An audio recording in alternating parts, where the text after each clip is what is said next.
this is Eric Johnson, Coach EJ, the brand. And this is Coach Aaron Thigpen, the source. Welcome to our podcast today, Aaron.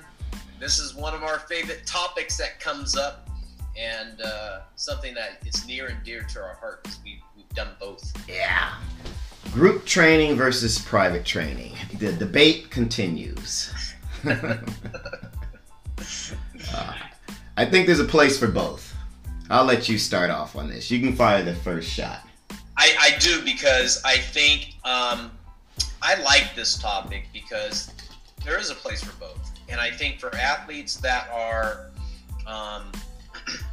trying to get instruction or training and they haven't had very much, a group setting is great. It establishes a foundation and a base so they can go forward and leads to private instruction. Okay, so I always say this, I have these courses, or here's a opportunity for you to get in some really good foundation core type stuff.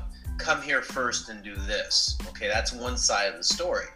The other side of the story is you have this athlete that is really exceptional, and you see it.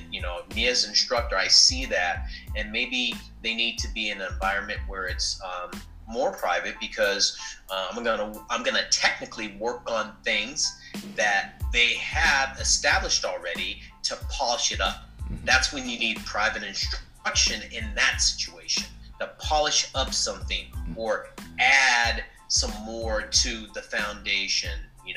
I think you have to use both sometimes with athletes. Exactly. Where they're in a group instruction environment, and you pull them out of that and say, I want to refine this a little bit more. You may be a little bit further along in the class, so let me help you with this one little thing, or let me refine that so when you go back into that setting, it's more polished. Right. I agree. It could be situational based on the athlete, and there's pros and cons of both. For classes, I think they're a great way to introduce an athlete just to some concepts, and even just to kind of get a what I call a cursory evaluation on an athlete, where you can just kind of see them in a general setting, doing some things with the group from a coach's standpoint, and you can kind of eyeball some things without really worrying about the pressure of testing and having all eyes on them and that sort of thing.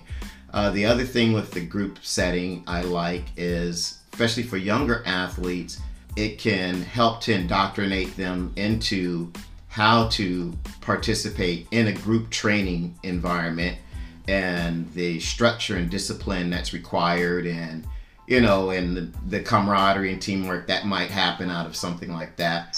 And it also is kind of a low barrier of entry into something where there's maybe less fear because you're in a group, small group setting, so there's less apprehension. I see that sometimes with young ladies, and you can also put them with a group that maybe is a little closer to their ability level. So I think those sorts of things are positives when you're looking at a class structure. And I think those are things that actually should be considered when you're putting a kid in a class structure. It's not like you want to put, this 9-year-old kid into a group of 14-year-olds. You want, especially if they're not advanced. Yeah.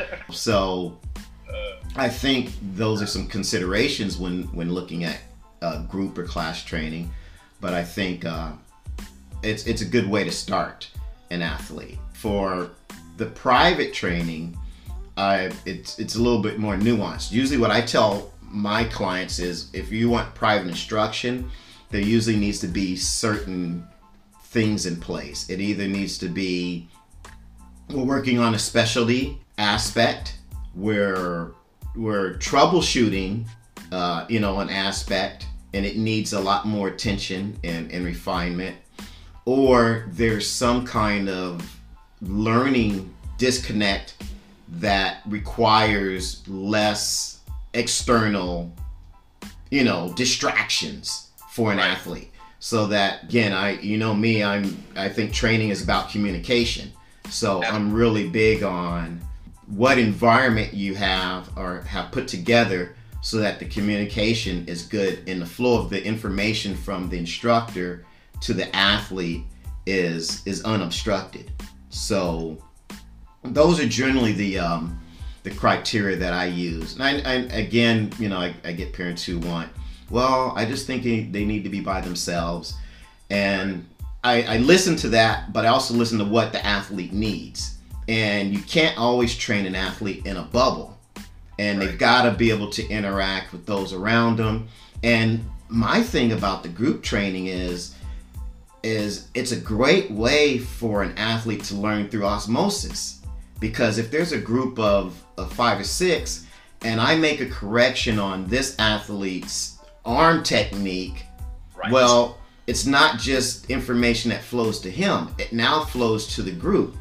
And if you've got an athlete whose ears are open and is paying attention, is engaged, that same message may resonate with them. And now they also get to see a visual representation of that correction. So it's not just the verbal correction that happens between an athlete and a coach. Now they actually see a visual representation. And we know athletes learn in a lot of different ways. They learn visually, they learn, verbally, they learn kinesthetically. So that group environment or class allows for a pretty wide range of ways for that information to flow. What a great learning environment you just mentioned right there. You have ways for us as instructors to see the progression of an athlete. We see the ability of an athlete to communicate with others and work with others in a team setting. You see something that I think is important is you see that competitive spirit come out in them, whether they are an exceptional athlete or not. The kids want to compete at some level, whatever that level is for them. And if one athlete sees another athlete doing better or I want to compete, you're teaching an athlete how to be competitive. And that's something that's not taught in a private setting sometimes. Right. Or maybe, parents want private instruction and they forget about that competitive spirit needs to be there for athletes to compete, whether it's an individual sport or a team sport. And I think that's so important. In classes, group instruction allows that to come out. And, like you said, in private instruction, the other side of it, that's specialization. I always call it specialization training, because you're really working on an aspect of that player's development and going forward, whether it's something they need to learn, to polish, or to excel in. And there is room for both of them, and both should be considered in the right frame or the right time frame for each athlete. Each athlete's different.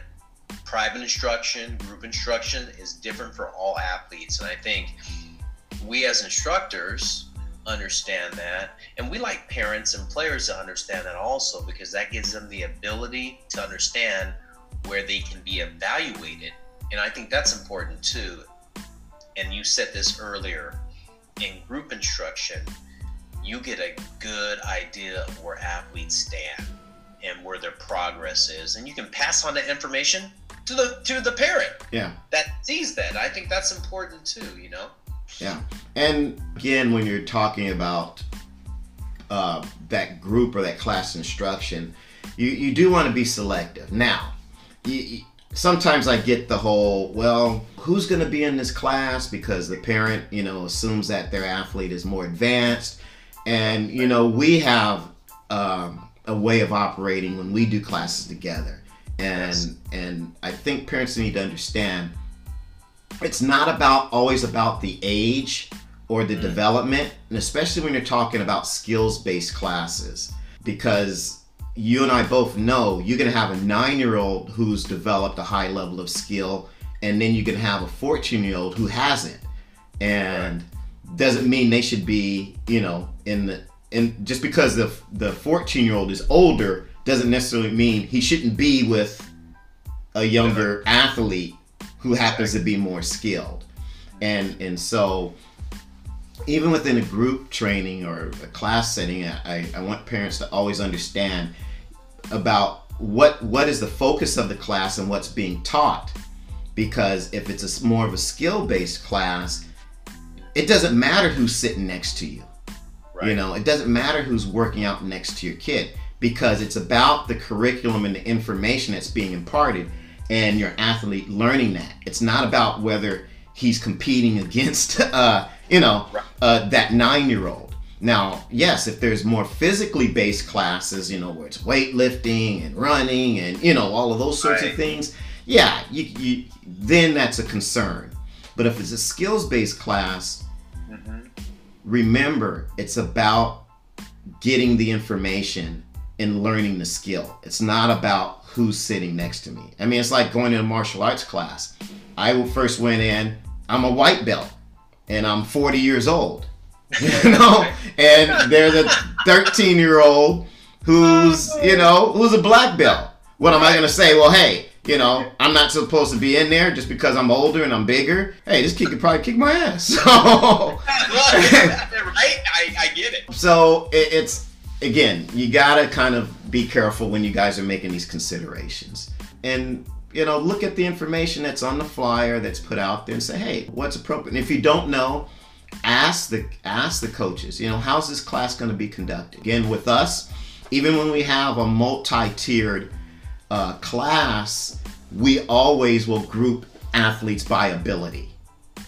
So even though an age range might be from 9 to 14, we always will group athletes by ability.